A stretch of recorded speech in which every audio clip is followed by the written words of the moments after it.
말씀은 시편 104편 1절에서 5절까지 되겠습니다.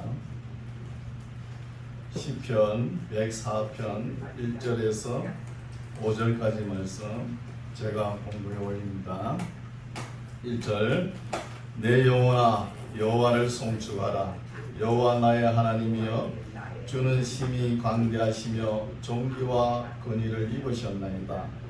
주께서 옷을 입음같이 빛을 입으시며 하늘을 휘장같이 치시며 물에 자기 누각의 들보를 얹으시며 구름으로 자기 수레를 삼으시고 바람 날개로 다니시며 바람으로 자기 사자를 삼으시며 화염으로 자기 사역자를 삼으시며 땅의 기초를 두사 영원히 요동치 않게 하셨나이다. 아멘. 할렐루야, 반갑습니다. 아유, 오늘도 날씨가 안 좋은 가운데도 예배에 참석하는 모습을 하나님께서 보시고 은혜 내려주실 줄 믿습니다. 오늘 말씀은 여호와를 송축하라입니다. 네, 우리가 시편을 지금까지 쭉 읽어왔는데 이제 한 중간점은 지난 것 같죠. 150편까지 있으니까. 그래서 시편을 정확하게 알라 그러면은 어려워요. 그 시대에 우리가 안 살아봤고 또 그 시대의 문화를 모르고 시를 기록하는 사람 체험도 우리가 알지 못하잖아요. 신앙의 체험을. 그러니까 어려운 것이죠.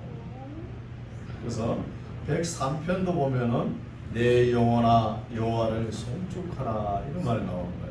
103편을 다윗이 기록했다 그러면은 104편도 다윗이 기록하지 않았나 이렇게 생각할 뿐입니다. 정확한 건 아니죠. 그래서 누가 기록했다 이런 제목이 없지 않습니까? 그래서 104편 보면은 어떤 내용이냐 하면은 하나님의 창조의 영광을 송축하라는 거예요. 창조의 영광을 노래하는 말씀이에요. 그래서 1절 보면은 내 영혼아 여호와를 송축하라. 여호와 나의 하나님이여 주는 심히 광대하시며 존귀와 권위를 입으셨나이다. 우리 하나님 너무 이 우주라는 것은 너무 광대 무변하죠. 너무 큰 겁니다. 우리 태양계를 중심으로 이 은하계가 이 우주 공간에 돌고 있지 않습니까? 이 은하계가 얼마나 큰지 이쪽에서 저쪽 끝까지 직경 크기가 얼마나 되냐 하면은 10만 광년이에요. 10만 광년이면은 빛의 속도가 어떻게 되죠? 30만 킬로미터 세크예요. 1초에 30만 킬로미터 빛의 속도가 그러거든요. 그 30만 킬로미터를 10만 년 가야 은하계 크기가 나온다는 거예요. 엄청난 거리죠. 더 나아가서 또 은하계만 있습니까? 이 은하계가 수천억 개가 돌고 있지 않습니까? 우주라는 것은 우리 사람으로서는 어떻게 알 수가 없는 거예요. 그러나 다윗 시대에 오늘날 같이 천체 물리학이 발달돼가지고 또 망원경이 발달돼가지고 이렇게 하늘을 보고 볼 수 있지만 그때는 이런 것도 없었을 거 아닙니까? 없었는데도 하나님의 창조의 영광을 볼 때 너무나 강대무변하다는 거예요. 강대하시다는 거예요. 이 시인, 이 104편을 기록한 시인은 알 수 없지만 굉장히 하나님의 창조에 대해서 많이 공부를 한 사람이에요. 시적 감각도 있고. 그럼 과학적으로 이건 못 봅니다. 볼 수가 없어요. 이렇게 하나님의 창조의 영광을 노래하는 거예요. 2절 주께서 옷을 입음같이 빛을 입으시며 하늘을 기장같이 치시며 물에 자기 누각의 들보를 얹으시며 구름으로 자기 수레를 삼으시고 바람 날개로 다니시며 바람으로 자기 사자를 삼으시며 화염으로 자기 사역자를 삼으신다. 영광스러운 모습으로 나타날 때 하나님의 모습이 어쩌나 빛으로 임하시고 또 구름 세키나로 임하시고 여러 방면으로 임하시죠. 때로는 사역자로 사자로 이렇게 하나님의 영광이 나타나는 것입니다. 빛을 보면은 모세도 보면은 그 빛 가운데 그렇죠. 떨기나무의 빛 가운데 하나님을 볼 수 있지 않습니까? 그리고 사도 요한도 요한계시록에 보면은 예수님의 모습을 보고 해같이 햇빛같이 밝게 보였다고 표현하는 거예요. 사도 바울은 어때요? 강렬한 빛에 의해서 자기가 거꾸로 넘어지죠. 자기의 모든 자아가 깨어지지 않습니까? 이런 것을 볼 수 있죠. 5절 땅에 기초를 두사 영원히 요동치 않게 하셨나이다. 땅에 기초가 있을까요? 우주가 공전자전 뱅뱅 돌아가는데 지구가 그때 당시에는 땅이 평평하고 이게 팽지로만 있는 줄 생각인 거예요. 지금은 과학 문명이 발달해가지고 지구가 어때요? 공전자전하면서 돌아가죠. 우리가 평평하다 하지만 이 거꾸로 보면 어떻게 지구 돌면 우리 천장에 매달려 있는 거죠.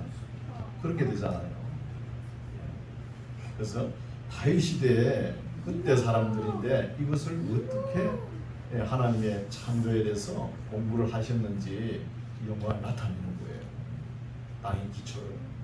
오늘 나 아파트를 60층, 70층 막 지어야 되는데 참 위험하죠, 사실은. 이 지구가 돌아가는데 아래 위가 없는 거예요. 그런데 우리는 땅을 이렇게 밟을 디들만 하죠. 디들만 하고 우리가 생활할 수 있도록 이렇게 하나님께서 하신 거예요. 신묘막측하죠. 보면은 이거는 땅의 기초를 두사 이건 시적 표현입니다. 과학적으로 증거가 안 되는 거예요. 그렇죠? 땅의 기초를 두사 영원히 요동치 않게 하셨나이다.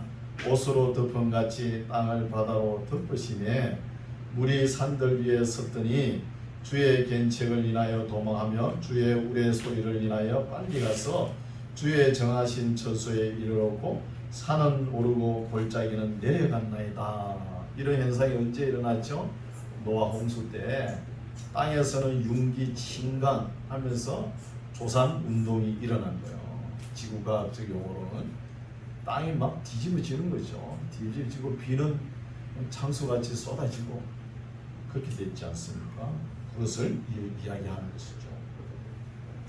9절 주께서 물의 경계를 정하여 넘치지 못하게 하시며 다시 돌아와 땅을 덮지 못하게 하셨나이다. 여호와께서 샘으로 골짜기에서 솟아나게 하시고 이게 뭐예요? 생수죠. 비가 삼국대기부터 먼저 내리죠. 내려가서 삼국대기 안에 바위나 강물질이 많이 포함되어 있지 않습니까? 그것을 다 통과해가지고 거기에 있는 미네랄 다 흡수해가지고 솟아나는 거예요. 이게 생수죠. 얼마나 우리가 먹으면 건강할까요? 하나님께서 건강도 챙겨주셔가지고 샘물에서 솟아나게끔 생수가 솟아나게끔 만드셨다는 거예요. 11절 들의 각 짐승에게 마시오니 생수를 들나귀들도 해갈하며 공중의 새들이 그 가에서 깃들이며 나뭇가지 사이에서 소리를 발하는도다. 하나님께서 새를 기를 때는 그냥 방류합니다. 우리 사람은 새를 어디서 겨울에는 잘 안 보이는데 봄 때는 새가 어디서 나와가지고 그렇게 먹을 것이 있는지 나무 열매를 그렇게 먹는 거예요. 먹으면서 노래를 부르면서 먹는 것이죠. 이런 것도 하나님께서 다 창조의 영광이라는 거예요. 창조의 영광. 13절 저가 그 누각을 산에서 물을 주시니 주의 행사의 결과가 땅에 풍조하도다. 비가 산에 물을 먼저 주는 것이죠. 비가. 우리가 이런 노래도 있죠. 산 할아버지 구름 모자 쓰셨네. 이런 노래도 있잖아요. 그런 것처럼 산에 먼저 산이 있어야 되는 거예요. 제가 초등학교 다닐 때 배울 때 우리나라는 70%가 산지고 땅은만 20%도 안 된다고 천하의 몫을 땅이라고 나라라고 이렇게 배웠어요. 그게 아니에요. 산이 많은 곳이 좋은 나라예요. 산이 뭘 해요? 비를 내리고 비를 머금고 있잖아요. 예. 산이 높은 데는 구름이 거기에 다 걸쳐 있어요. 구름이 뭐 비잖아요. 내성과 번개가 탁 치면 제일 먼저 산꼭대기에 비를 줍니다. 그래서 산꼭대기에서 비를 탁 머금고 있잖아요. 산이 머금고 있다가 그것이 시나브로 골짜기로 통해 가지고 내려오죠. 그걸 받아가 우리 농사를 짓지 않습니까? 겨울에는 어때요? 눈이 와가지고 또 얼어붙게 하는 거예요.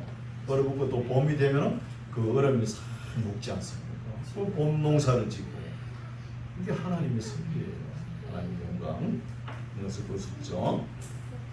주의 행사의 결과가 땅에 풍족하도다. 저가 가축을 위한 풀과 하나님께서 가축을 위한 풀과 사람의 소용을 위한 채소를 자라게 하시며 땅에서 식물이 나게 하신다는 거예요. 이게 복이죠. 우리가 사람은 채소를 먹어야 되죠. 그러나 소는 뭐예요? 풀을 먹죠. 사람은 채소와 과일과 곡식을 먹는 거예요. 소는 풀을 먹어요. 소는 풀을 먹는데도 그렇게 건강하죠. 뼈를 보십시오. 얼마나 큽니까? 그죠? 그러니까 우리가 아무리 식품영양학과 뭐 아무리 해도 이 풀의 신비에 대해서 풀지를 못하는 거예요. 소가 그 풀만 먹는데 왜 이렇게 크고 또 뼈도 이렇게 튼튼한가? 볼 수가 없는 거예요.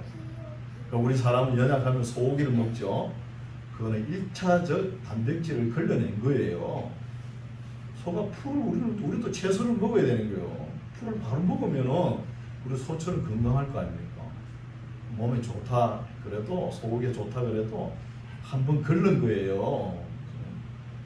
그렇지만 소는 풀을 먹으면 그 풀을 많이 먹죠. 우리가 이름도 모르는 풀이지만 그거 먹으면서도 하루에 뭐예요? 우유를 20kg, 30kg 내놓지 않습니까? 그렇게 튼튼한 거예요. 사람도 채소, 곡식, 과일을 먹는 거예요. 그래서 농사를 지어야 돼요. 선진국은 농사를 절대 포기 안 합니다. 앞으로는 먹는 거가 전쟁이 일어나니까 절대 포기를 안 해요. 씨앗 전쟁이 일어난 씨앗 때문에. 그것도 우리나라에도 아마 생각할 거예요. 그걸 다 보관했다가 어려울 때 그걸 풀 수 있도록. 농사는 계속 지어 나가야 되는 거예요. IT, BT 문화 발달했다고 그거 휴대폰 먹고 살 수 있어요? 못 살잖아요. 그렇죠? 농사는 항상 우리가 하나님께서 주신 복입니다. 하나님께서 15절 사람의 마음을 기쁘게 하는 포도주와 사람의 얼굴을 윤택게 하는 기름과 사람의 마음을 힘있게 하는 양식을 주셨도다. 여호와의 나무가 우택에 흡족하며 고 그의 심으신 레바논 백향보이로다. 새들이 그 속에 깃을 들이며 학은 잣나무로 집을 삼는도다.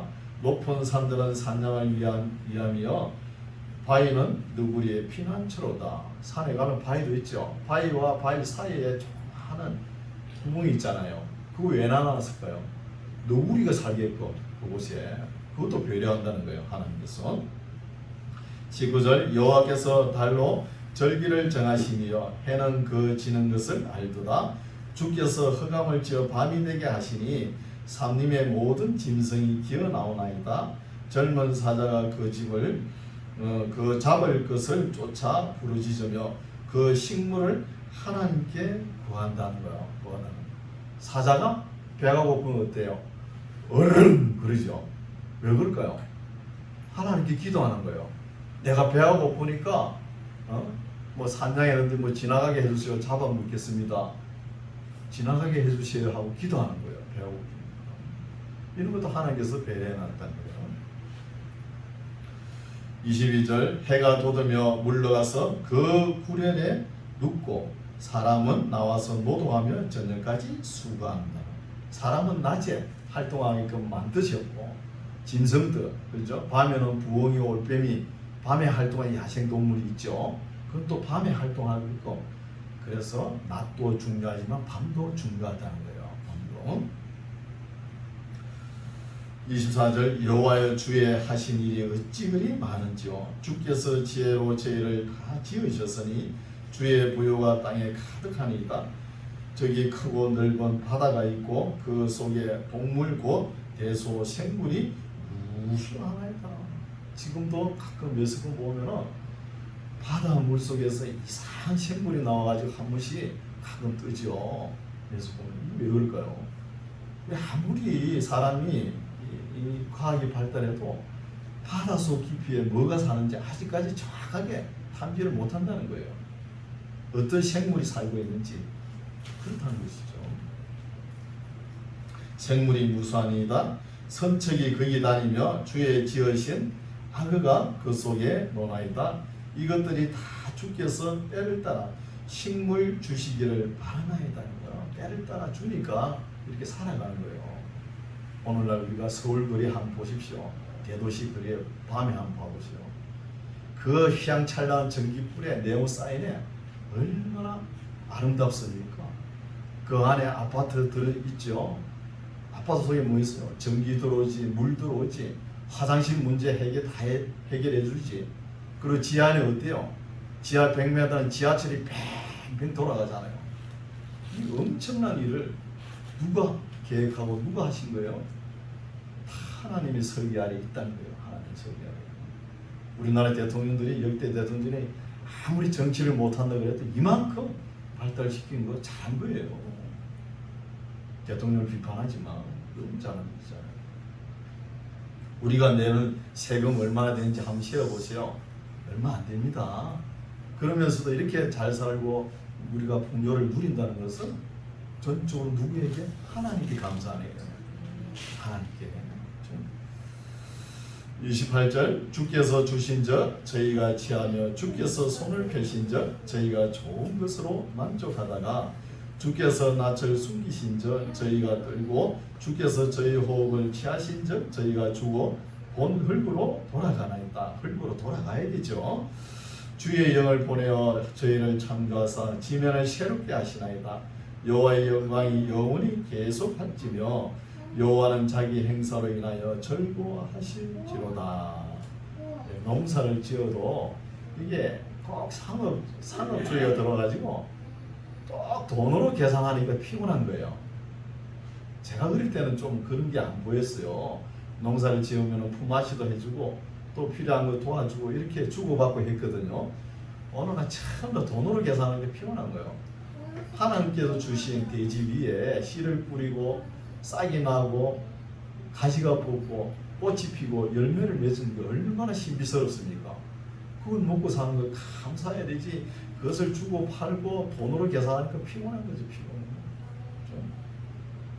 피곤합니다.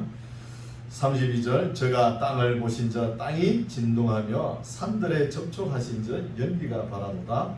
나의 평생에 여호와께 노래하며 나의 생존한 동안 내 하나님을 찬양하리로다. 나의 묵상은, 이 시편 기자의 묵상은 깨달은 것은 뭘 깨달았을까요? 성경을 보고 역사를 더듬어 가보고 또 과학을 보고 다 했겠죠. 그 시대에 나의 묵상을 가상히 여기시기를 바라나이다. 이 말은 뭐예요? 하나님께서 내가 묵상한 것, 하나님의 창조의 영광을 묵상한 걸 하나님께서 내가 묵상하고 기록한 것을 보시고 하나님께서도 아마 기뻐하실 거야, 이런 마음이에요. 기뻐하시겠죠, 당연히.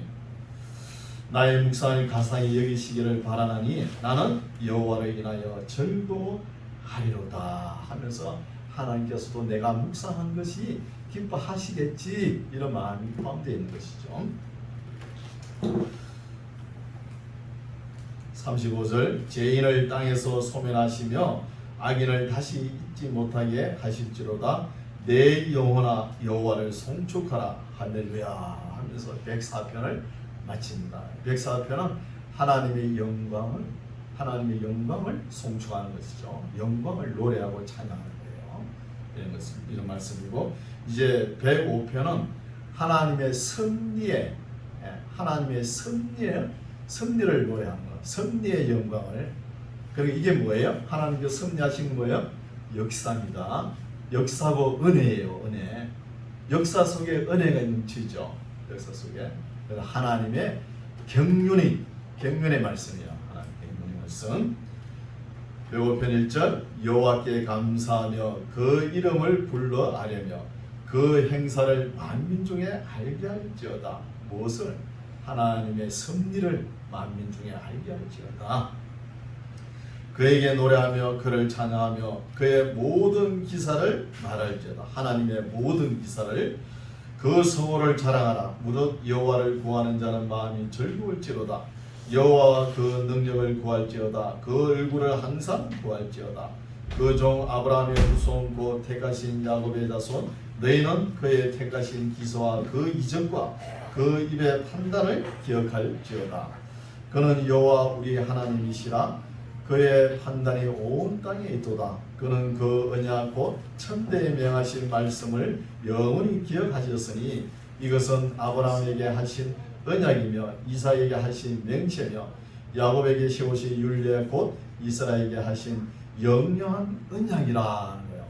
그 언약의 말씀을 하면서 역사를 쫙 이야기하는 거예요. 이게 하나님의 섭리고 은혜입니다. 이것을 찬송하고 송축하라는 것이죠.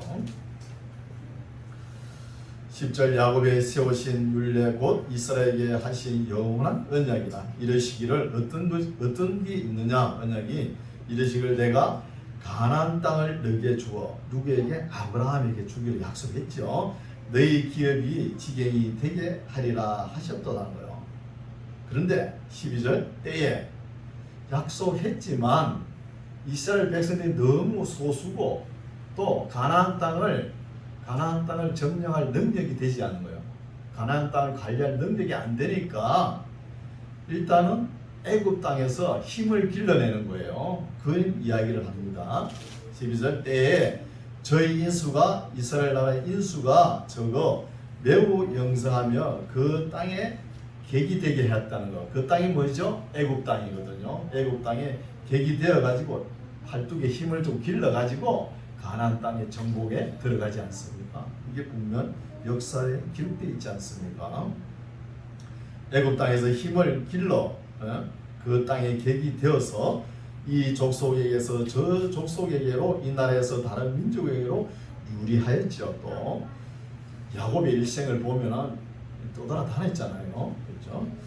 아이도다 사람이 그들을 해하기를 용납지 아니하시고 그들의 영고로 열왕을 꾸짖어 이르시기를 나의 기름 부은 자를 만지지 말며 나의 선지자를 상하지 말라 하셨도다. 아브라함이 여기 거랄 목자에도 가고 바로 앞에도 가고 그렇게 하려고 그랬지 않습니까? 그렇게 하더라도 아브라함을 누가 건드리지 못하게끔 그는 내가 택한 선지자야 하면서 그 이야기를 하는 거예요. 16절 그가 또 기근을 불러 그 땅에 임하게 하여 그 의뢰한 양식을 다 끊으셨더라. 이게 어느 때죠? 애굽 때 7년 흉년 이야기를 하는 거예요. 보면 한 사람을 앞서 보내셨으며 요셉이 종으로 팔렸다는 거예요. 요셉이 총리가 되지 않습니까? 그래가지고 요셉의 행들은 요셉이 미워가지고 팔아버렸지만 나중에 요셉이 행들을 보고 형님들 그러면서 하나님께서 만민의 생명을 구원하기 위해서 나를 먼저 보내신 겁니다 하면서 화해를 하지 않습니까? 이게 믿음의 안목이죠. 18절 그 발이 착고에 상하며 그 몸이 쇠사슬에 매였으니 요셉이 애굽에 가서 처음에는 고생 많이 했죠. 곧 여호와의 말씀이 응할 때까지나 그 말씀이 저를 단련하였도다. 누구를? 요셉을. 그런 시련과 어려움이 있어야 단련이 되는 거예요. 아무 고통도 어려움도 없으면서 무슨 단련을 찾고 인내를 찾습니까? 찾을 수 없는 거예요. 요셉을 보시고 얼마나 어려움을 겪었습니까? 모함도 받고. 그래서 우리나라에도 젊어서 고생하라 그러죠. 젊어서 다 일리가 있습니다. 20절 왕이 사람을 보내어 저를 방석하며 말을 까꾸로 해놔가지고 방석, 석방이고 석방하며 열방의 통치자가 저로 자유케 하였다. 누구죠? 요셉 보고 이야기하네요. 21절 저로 요셉 저로 그 집의 주관자를 삼아 그 모든 소유를 알게 하고 총리가 되지 않습니까? 임의로 백관을 제어하며 지혜로 장로들을 교훈하게 하였도다.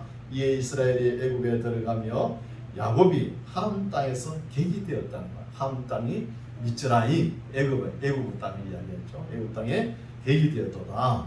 여호와께서 그 백성을 크게 번성케 하사 그들의 대적보다 강하게 하셨으며 또 저희 마음을 변하여 그 백성을 미워하게 하시며 그 종들에게 교활히 행하게 하셨다는 거예요.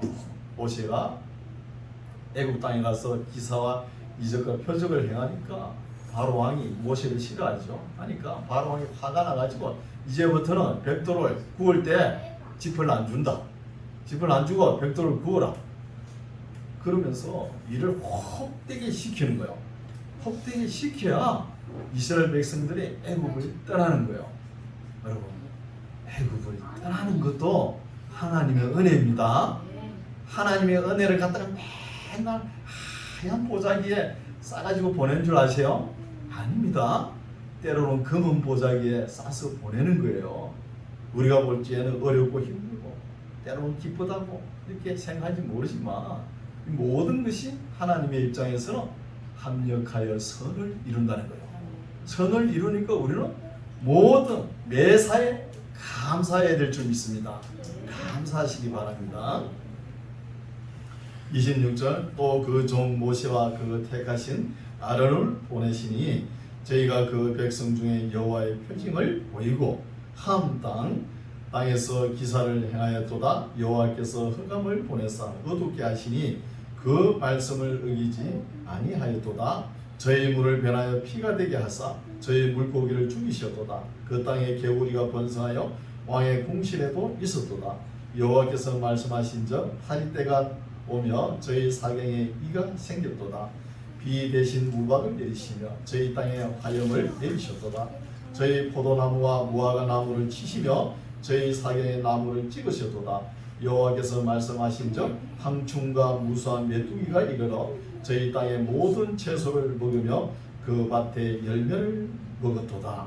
여호와께서 또 저희 땅의 모든 장자를 치시니 곧 저희 모든 기력의 시작이로다 하면서 출애굽 당시에 10대 재앙이 있었던까지 이 시편 기자가 정확하게 알고 있었다는 거예요. 그러면 창세기를 읽었다는 거 안 읽었다는 거예요? 정확하게 읽었다는 거예요. 시편 기자가 역사 공부를 했다는 거예요.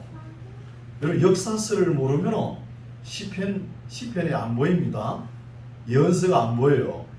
시편에서 하나님을 찬송하는 것은 역사를 기준으로 하는 거예요. 그래서 중요하다는 거예요. 진리는 역사적이다, 보편적이다, 윤리적이다. 그렇지 않습니다. 역사를 정확하게 알고 이런 말씀을 기록했다는 것이죠. 37절 그들을 인도하여 은금을 가지고 나오게 하시니 그 지파 중에 약한 자가 하나도 없었도다. 그들이 떠날 때 애굽이 기뻐하였으니 저희가 그들을 두려워함이로다. 여호와께서 구름을 펴사 덮개를 삼으시고 밤에 불로 밝히셨으며 그들이 구한즉 메추라기로 오게 하시며 또 하늘 양식을 그들을 만족케 하셨다는 이게 뭐예요? 하늘 양식 만나겠죠. 반석을 가르신 저 물이 흘러나서 마른 땅에 강같이 흘렀으니 이는 그 거룩한 말씀과 그 종 아브라함을 기억하셨음이로다. 아브라함과 약속한 것을 하나님께서 지키시는 거예요. 그 백성으로 즐거이 나오게 하시며 그 택한 자로 노래하며 나오게 하시고 열방의 땅을 저희에게 주시며 민족들의 수고한 것을 소유로 취하게 하셨으니 이는 저희로 그 율례를 지키며 그 법을 쫓게 하려 하심이로다. 할렐루야 하면서 배고편도 마친 거예요. 배고편은 하나님의 섭리의 영광을 나타냈죠. 104편은 하나님의 영광을 창조의 영광을 노래한 것이고, 그리고 이 다음에 이제 106편은 뭐냐? 이렇게 하나님을 잘 섬겼으면 어려움이 없어야 되잖아요. 그런데 이스라엘 백성들은 항상 하나님을 거역하고 배역하고 반역했지 않습니까? 그러면서 우리 민족이 어떻게 해야 되겠다 해고하는 말씀이 106편입니다. 106편 한 장 더 보겠습니다. 할렐루야. 여호와께 감사하라. 그는 선하시며 그 인자하심이 영원하미로다. 네 능히 여호와의 능하신 사적을 전파하며 그 영예를 다 강포하고 공의를 지키는 자들과 항상 의를 행하는 자는 복이 있도다.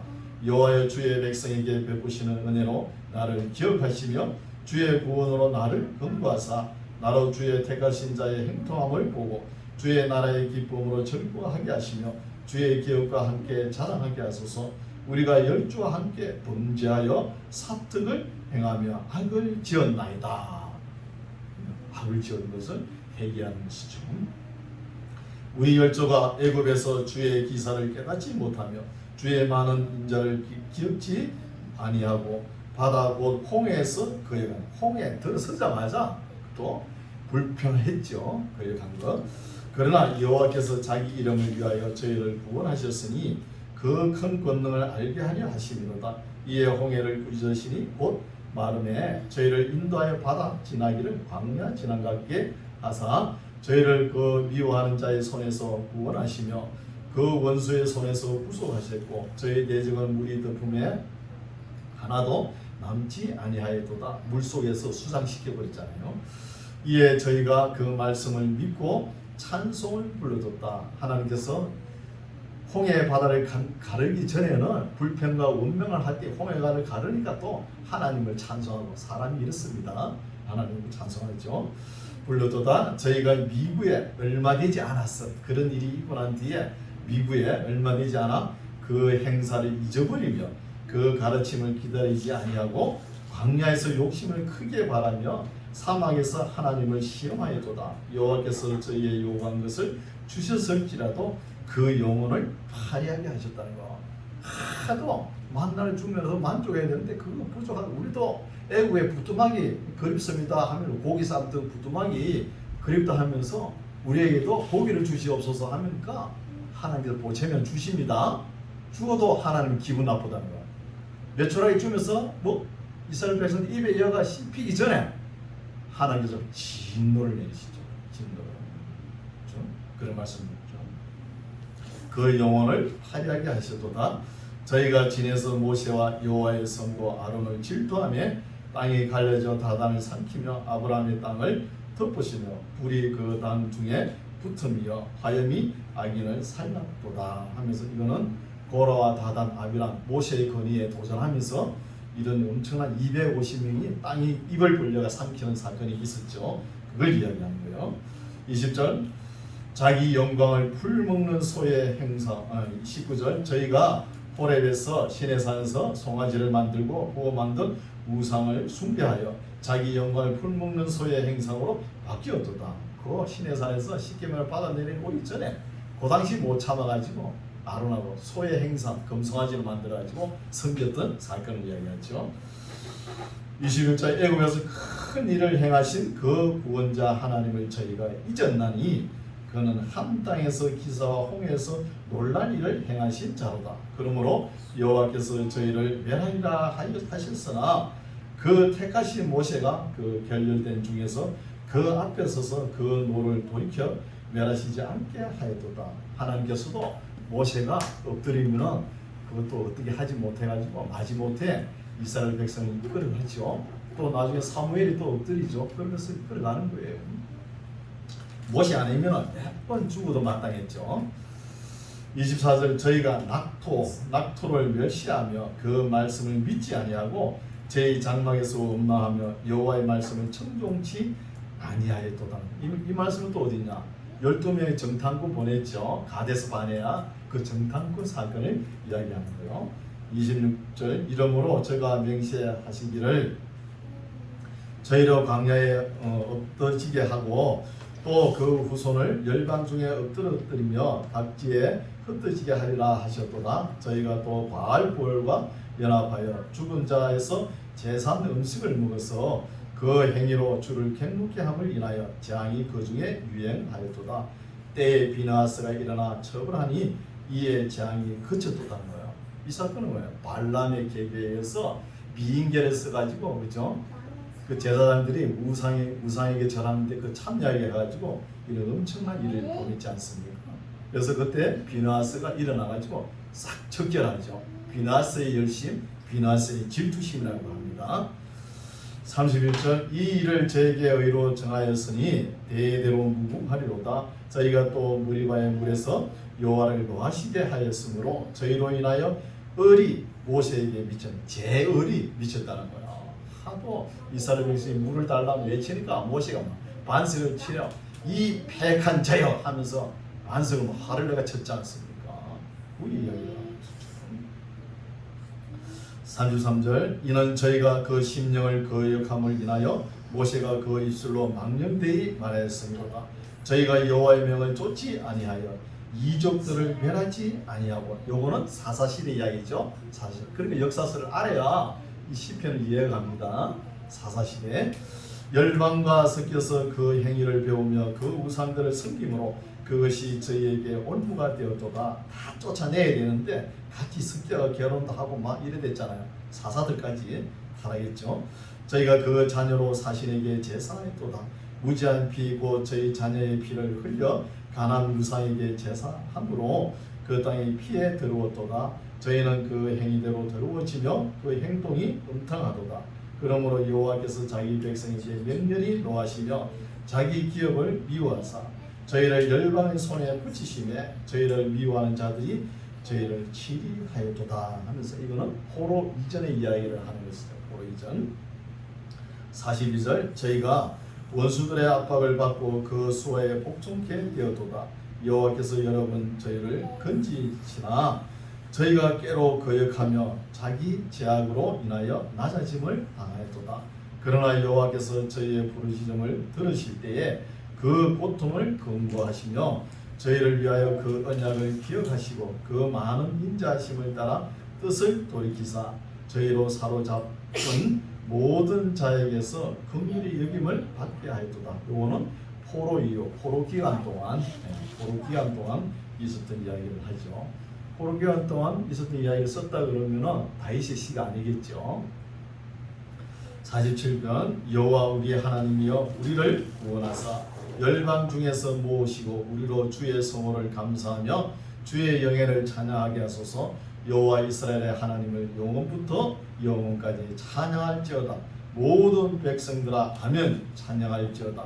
할렐루야 하면서 마쳤습니다. 오늘 말씀 여기까지인데 104편은 하나님의 창조의 영광을 노래하고, 105편은 하나님의 섭리의 영광을 노래하고, 106편은 이스라엘 백성들이 하나님과 언약을 맺었으면서도 그걸 지키지 않고 패역하고 거역하고 패역하고 이런 말씀이 쭉 전개되어 있죠. 그러면서 우리는 어떻게 살아야 되겠다. 이스라엘 백성들이 우리 선조들이 지은 이런 패역을 범하지 말고 마음을 새롭게 다짐하면서 하나님의 말씀을 순종하면서 살아야 되지 않겠나 하면서 이 시편 기자가 기록하는 거예요. 자, 말씀을 정리합니다. 창조의 영광, 섭리의 은혜, 또 이스라엘 백성들이 자기 선조들이 뭘 잘못했는지 그것을 잘 알고 기록해놨죠. 거역하고 패역하면서 이제 회개하면서 앞으로의 역사가 어떻게 진행될 것인지 역사를 한번 내다봐야 되겠죠. 내다봐야 됩니다. 과거 역사를 왜 공부합니까? 앞을 내다보기 위해서 하는 거예요. 그래서 이스라엘 백성들이 지금까지 창조의 영광, 섭리의 영광을 쭉 노래하면서 이 시점에 와서 우리가 뭘 잘못했다. 우리 신앙도 한번 체크하시기 바랍니다. 지금 시점에서 내가 뭘 잘못했다. 그래야 우리가 앞으로 살아갈 날이 보일 거 아닙니까? 미래가 왜 보이냐면 지난 역사를 모르고는 안 보입니다. 역사를 더 올라가서 쭉 자를 때 한번 쭉 꼽아보세요. 쭉 꼽아보면 미래가 이렇게 될 것이다. 이게 참된 지혜자입니다. 맨날 하늘에서 뭐가 뚝딱 떨어지고 핵가다 해가지고 그것만 지혜고 성령의 은사인 줄 알고 착각하지 마세요. 아니에요. 하나님의 말씀을 읽고 묵상하고 미래를 내다보는 지혜 있는 삶을 살아가는 저와 여러분 되시기 바랍니다. 기도하겠습니다.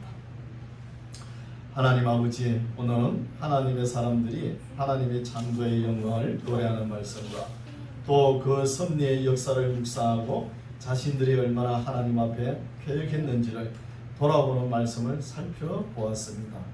현재를 살아가는 우리는 결코 이스라엘 백성처럼 거역하거나 반역하거나 패역하지 않고 절거하며 찬송하며 순종하여 은혜와 복을 누리는 우리 모두가 되게 하옵소서. 예수님 이름으로 기도드립니다.